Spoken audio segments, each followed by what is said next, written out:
Bonjour, je suis ravi de vous retrouver dans cette vidéo où je vais répondre à 6 questions qui m'ont été posées. Comment faire en tant que leader pour satisfaire les exigences et revendications des syndicats, de la direction et des collaborateurs? Peut-on gérer les 3 groupes sans être juge? Comment puis-je motiver mes collaborateurs? Je ne sais pas gérer un collaborateur responsable de la mauvaise ambiance par son attitude et son emprise sur ses collègues.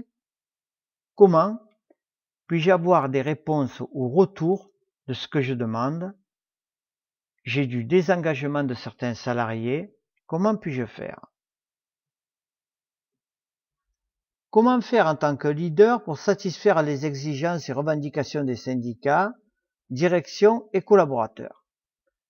C'est effectivement un exercice risqué, car à vouloir satisfaire tout le monde, vous risquez de rendre tout le monde mécontent. En fait, dans votre préoccupation, il manque un 4e élément, ce sont les clients. Car dans une entreprise, il y a une direction, des salariés, mais surtout des clients, des patients, des administrés, selon le lieu où l'on exerce son travail, et quelquefois des syndicats, si l'on travaille dans une grande entreprise. Aussi, par rapport à ce que je viens de développer ci-dessus, je vous pose moi-même des questions. Qui sont les acteurs les plus précieux de l'entreprise? Qui est-ce qui paie les salaires? Je vous propose la réponse suivante. Qui sont les acteurs les plus précieux de l'entreprise? Les salariés. Les salariés représentent le capital le plus précieux de l'entreprise. Qui est-ce qui paie les salaires? Le patron, vous allez me dire. Mais non. Les clients. En fait, les clients sont ceux qui paient les salaires. Pas de clients, pas de salaire. Par conséquent, je pense qu'il faut préserver le capital de l'entreprise, les salariés. Vous êtes peut-être étonné, mais ne le soyez pas, car de nombreuses entreprises, et pas des moindres, l'ont compris. Si ceux qui produisent sont bien au travail, considérés, correctement payés, alors ils vont donner le meilleur d'eux-mêmes. Les clients seront satisfaits, ils seront fidèles, et la direction sera à son tour satisfaite. Bien entendu, ceci est un changement de culture, d'entreprise et de paradigme managérial. Mais soyez certains que c'est le chemin qu'il faut prendre, si l'on veut de l'efficacité, du bien-être au travail et de la performance. En ce qui concerne les syndicats, il en faut, mais il n'y a aucune raison de les satisfaire ou pas. Peut-on gérer les 3 groupes sans être juge? En fait, vous me demandez si vous pouvez gérer les salariés, la direction et les syndicats. Je pense que vous posez mal le problème. Car si vous êtes le directeur, vous gérez l'entreprise dans son ensemble et vous n'avez que des pouvoirs limités face aux syndicats. Par contre, le manager doit montrer l'exemple, ne pas juger, mais rester sur des faits et utiliser une communication active et empathique. Comment puis-je motiver mes collaborateurs? Là aussi, je vous pose 2 questions, non pas pour vous provoquer, mais pour vous faire réfléchir. Êtes-vous vous-même motivé? Qu'avez-vous fait pour que vos collaborateurs soient motivés? Si vous répondez par la négative, ne cherchez pas pourquoi ils sont démotivés. Si vous avez engagé des choses et que cela n'a pas fonctionné, c'est que vos actions ne correspondent pas aux attentes de vos collaborateurs. Maintenant, je vais vous faire une suggestion. Faites un sondage auprès de vos collaborateurs et posez-leur simplement la question « Qu'est-ce qui vous démotive ?» Savez-vous qu'une étude gigantesque a été faite en 2015 auprès de 17 pays et que c'est la France qui arrive en queue de peloton de la motivation au travail? Et oui, en fait, nous sommes les champions de la motivation. Je vais donc vous donner 5 conseils simples et faciles à mettre en place. Donnez du sens au travail de vos collaborateurs et ceci régulièrement. Exemple, tu as répondu dans les temps à la commande du client, c'est très bien. Il m'a informé de sa satisfaction, tu contribues fortement à sa fidélisation. Développer des relations humaines de qualité entre les services. Comment? En faisant travailler les services entre eux sur des projets, en développant la synergie entre les collaborateurs, en évitant de critiquer ouvertement un service et en développant la bienveillance. Donnez la possibilité à vos salariés de se former efficacement. Encouragez régulièrement vos collaborateurs. Et faites progresser votre management par un management humain, bienveillant, qui montre le cap et qui contribue au bien-être de vos collaborateurs. Je ne sais pas gérer un collaborateur responsable de la mauvaise ambiance par son attitude et son emprise sur ses collègues. Il arrive dans les services ou les équipes que certaines personnes soient des leaders dans le mauvais sens du terme, c'est-à-dire qu'elles ont une influence par leur personnalité ou leur appartenance syndicale et qu'elles sont suivies par des salariés.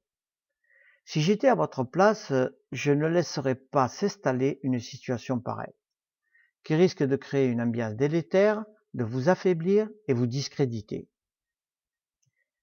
Déjà de votre côté, vous devez acquérir des qualités qui seront un rempart impénétrable aux rumeurs des salariés malveillants.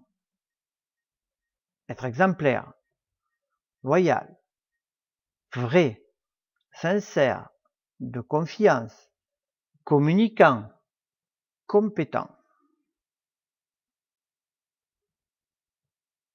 Lorsque vous êtes sûr d'avoir ces qualités, vous devez stopper les rumeurs. Pour cela, je vous invite à maintenir un dialogue positif avec l'ensemble de vos collaborateurs, y compris cette personne qui est responsable de la mauvaise ambiance. Ne réagissez pas à chaud, mais ne laissez pas s'accumuler les non-dits et les ressentiments. Je vous conseille d'en parler, de ne pas attendre que le trop-plein soit atteint et que vous explosiez. Le comportement toxique d'un collaborateur doit être abordé dès que vous vous apercevez du problème. Ne dites pas à votre salarié « Pourquoi tu te comportes comme ça ?» car dire « Pourquoi » signifie déjà que vous n'êtes pas d'accord sur le comportement de la personne. Le pourquoi masque en fait un manque de courage pour dire à la personne « Je ne suis pas d'accord sur ». Ne tombez pas dans le piège d'attaquer la personne sur sa personnalité, mais plutôt sur des faits liés à son comportement.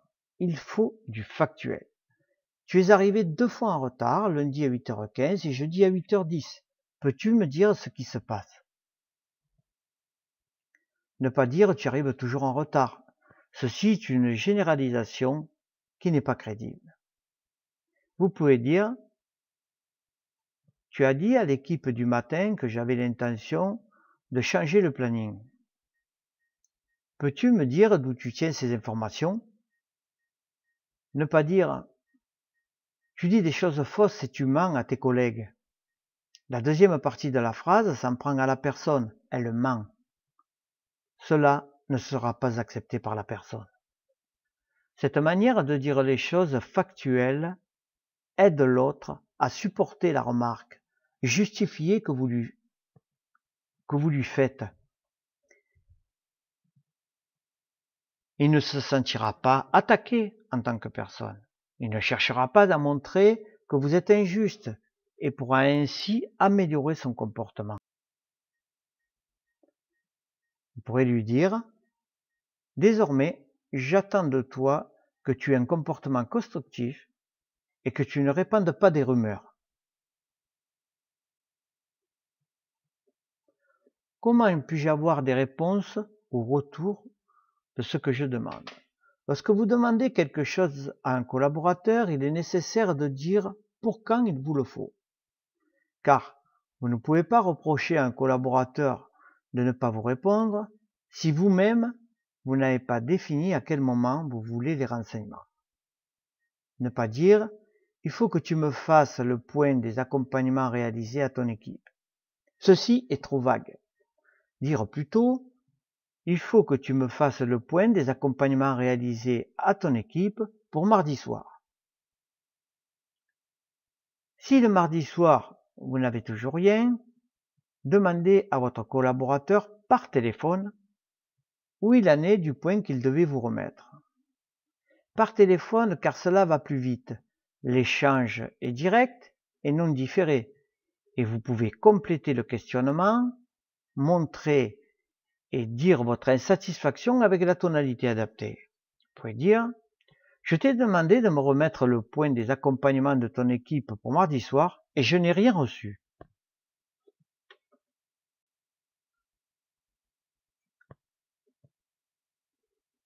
Si vous ne faites pas cela, et que vous ne demandez pas le moment venu où en est ce que vous demandez, vos demandes ne seront pas prises au sérieux.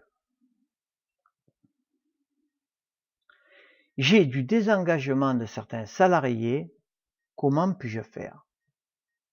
S'il y a du désengagement de certains salariés, c'est qu'ils ne trouvent probablement pas d'intérêt dans leur travail, ne sont pas motivés. Je vous invite à vous reporter à la question de la motivation que j'ai traitée précédemment. En plus, il est de votre rôle d'être l'animateur dynamique de votre équipe ou service. Rendez les salariés acteurs et ne les laissez pas spectateurs ou exécutants de leur entreprise. Communiquez de manière non violente, encouragez, challengez et donnez du sens à leur travail. Si vous faites cela, vous verrez du changement. J'en ai terminé avec cette vidéo. J'espère vous avoir apporté des réponses à vos questions et je vous souhaite bonnes vacances et à bientôt.